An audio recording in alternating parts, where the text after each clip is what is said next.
Good morning mga bro and see, welcome back to our channel po, no? So padala po ito ni Prime Charlie ng Pandy Heights chapter po, no? Ipapasa niya lang po sa akin yung ginagawa pong construction po ng headquarters po ng Carissa 6 chapter San Jose del Monte, Bulacan.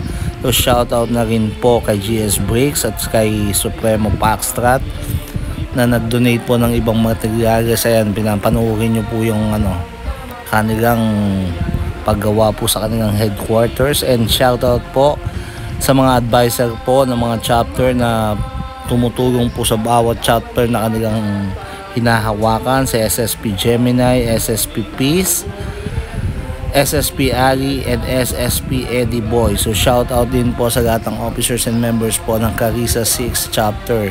Ayan po, ginagawa po ng kanilang headquarters. Maraming salamat po. Saludo po kami sa inyo mga bro and see.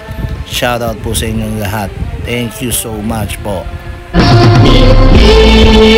Ng bayan, aming itaglalaban hanggang kamatayan, hanggang sa libingan.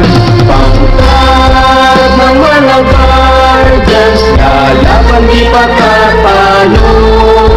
Layunin ng gobyerno, ipaglalaban